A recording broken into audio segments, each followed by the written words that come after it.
সকাল সকাল বেরে পড়লাম ধানমন্ডি রায়ের বাজার বেরিবাদ যাব মাছের আড়তে। বাইরে অনেক রোদ, তাই সানগ্লাসটা লাগাই লইলাম।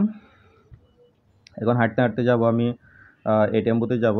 যে মাসিক যে খরচটা আছে এটা মাসের প্রথমে উঠানো হয়, পরে হিসাব করে ওখান থেকে আবার চালানো হয় আর কি বাজার খরচটা। আমি এটিএম বুথের কাছাকাছি চলে আসছি। এই যে সামনে Dutch Bangla account ATM booth, এখান থেকে আমি টাকাটা উঠাবো। সম্পূর্ণ টাকা উঠাবো না, হয়তো অল্প কিছু উঠাবো, বাকি টাকাগুলো বাজার করে এসে তারপর উঠাবো। কারণ সম্পূর্ণ টাকা বাজারে নিয়ে গেলে আবার যদি পকেট থেকে হারায় যায় বা পকেট মার শেষ করে দেয়, এই জন্য সম্পূর্ণ টাকা উঠাবো না। এখন তো রাস্তাঘাটে চলাটাই অনেক মুশকিল, বিপজ্জনক, বলা যায় না কখন কি হয়। তো পিন নাম্বার দিয়ে আমার টাকাগুলো এখন উঠে নিচ্ছি। আমার আরেক বন্ধু যাবে বাজারে, দুজন একসাথে বাজার করব। সে অপেক্ষা করতেছে আমার বাসার সামনে, মসজিদের এখানে থাকার জন্য বলছিলাম, আসছে কি না জানি না। তো এর মাঝে আবার টাকাগুলো উঠাইনি। এখানে আমার মোটামুটি টাকা উঠানো প্রায় শেষ পর্যায়ে। তো আমার টাকা উঠানো শেষ হয়ে গেছে, আমি এখন বের হয়ে যাচ্ছি, ওর কাছে যাব।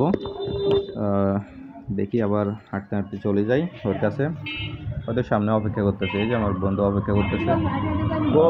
তার সাথে দেখা হইলো, সেও নাস্তা করে নাই, আমিও নাস্তা করি নাই। সকাল সকাল বের হয়ে গেছি, দুইজনে এখন নাস্তা করবো। এখানে একটা হোটেল আছে সামনে, এখানে হোটেলে যাব। রুটি বা পরোটা খেয়ে নেবো। এই যে রুটি নিলাম ডাল ভাজি দিয়া, দুজনে রুটি খাবো। পাশাপাশি রুটির সাথে সকালে নাস্তার পরে একটা চা খাওয়া অবশ্যই প্রয়োজন, শরীরটা একটু সতেজ সতেজ থাকবে। নাস্তা করা শেষ, আমরা এখন রিক্সা নিলাম, চলে যাব।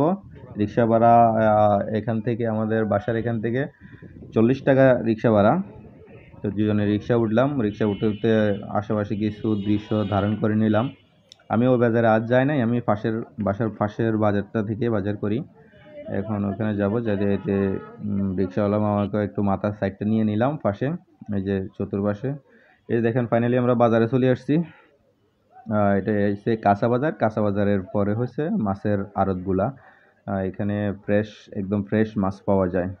অনেক রকমের মাছ আছে এখানে ভিতরে। আমরা হাঁটতে হাঁটতে ভিতরে ঢুকতেছি।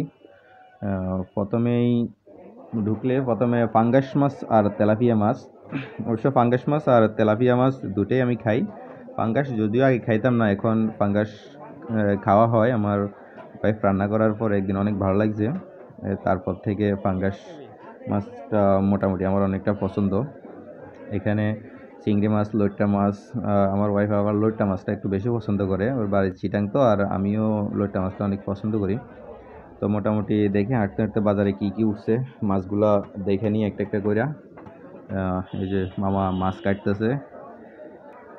এখানে দেখেন অনেক রকমের মাছ। দেশি মাছ তো তেমন পাওয়া যায় না, বেশিরভাগই হাইব্রিড।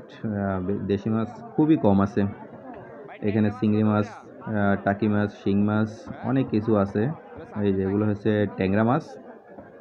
তো আমি এদিক থেকে মোটামুটি অনেকগুলো বাজারের আশেপাশে যা আছে সবগুলো মোটামুটি দাম বা মাছগুলো কেমন দেখে আসছি। পরে এখানে আসলাম ফাইনালি। এখান থেকে আমি তেলাপিয়া মাছ নিব, বড় যে সাইজের তেলাপিয়াগুলো আছে এই তেলাপিয়াগুলো নিব। এখানে 3টা তেলাপিয়া নিছি, প্রায় 3 কেজি 700 গ্রামের মতো হয়েছে। আর আরেকটা পাঙ্গাস মাছ নিব। এই দেখেন কত বড় বড় তেলাপিয়া মাছ। একটা তেলাপিয়া মাছ প্রায় 1 কেজি 100-200 গ্রামের মতো ওজন। এই যে বড় তেলাপিয়াগুলো। আমার তেলাপিয়া মাছ নেওয়ার শেষ, কাটতে দিয়েছি এগুলা। মাছগুলা কাটতে কাটতে আমি আরও কিছু মাছ আছে, ছোটো মাছ, যেমন চিংড়ি মাছ, তারপরে লইট্টা মাছ, আরও দেখি আর কিছু নিতে পারি কি না, এই জন্য চলে গেলাম। মাছগুলো এখানে কাটতেছে, আমি ওদিকে চলে গেলাম। আবার এদিক দিয়ে আবার শুটকির বাজারও আছে। এদিকে আবার শাপলা বিক্রি করতেছে। এখানে 3টা 20 টাকা, 3টা শাপলার বান্ডিল 20 টাকা করে। তো আমি এদিকে আস্তে আস্তে আমার বন্ধুরে খুঁজতেছি কোন দিকে গেছে। মাছের এখানে আবার আসলাম, সে আছে এদিকে ভিতরে কোথায় জানি, খুঁজতে খুঁজতে। তো ফাইনালি ওরে নিয়ে বের হয়ে গেলাম বাজার থেকে।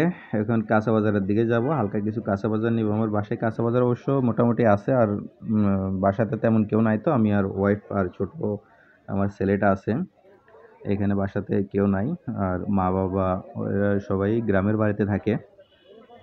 তো আমি এখান থেকে কিছু কাঁচা বাজার নিয়ে নেব। টমেটো, তারপর বরবটি, ভেন্ডি নিলাম, আর ধনিয়া পাতা নিলাম। ওই যে আমার বন্ধু বাজার নিতেছে। আমি এই ছেলেটা আমি ভিডিও করতেছি, আমারে একটা হাই দিল। তো তার দোকান থেকে আমি মোটামুটি বাজারগুলো সব নিয়ে নিলাম।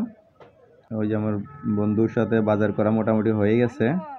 আর সে চাকরি করে, আজকে শুক্রবার তো তো আমারও ছুটি তারও ছুটি, দুজনে মিলে বাজার টাজার করি, সব রিক্সা করে একসাথে নিয়ে রওনা দিলাম। এই যে বাজারগুলো দেখেন, মাছ যা আছে সব কাটি ফেলছি। লইটা মাছগুলো কাটি না, এগুলো বাসায় গেলে আমার ওয়াইফ সহ হেল্প করবো ওরে কাটতে। সবগুলো বক্স করব, বক্সে পানি দিয়া কুইটা ধুয়ে দিয়া পানি দিয়ে বক্সে রেখে দিব ফ্রিজে। ফ্রিজে যদি আপনি পানি দিয়া বক্সের ভিতরে মাছগুলো রাখেন, এগুলো একদম তরতাজা মাছের মতো থাকবে। পরে শুধু বক্সটা নামাইয়া আপনি পানিতে ভিজাইলে মাছগুলো ছাইড়া দিবে। তো আমরা যাইতে যাইতে আর একটু ফুটেজ নিলাম। এই দেখেন আমার বন্ধু, এ কিন্তু আমার বাল্যকালের বন্ধু। তো পুরো ব্লগটা কেমন লাগছে অবশ্যই জানাবেন কমেন্ট বক্সে।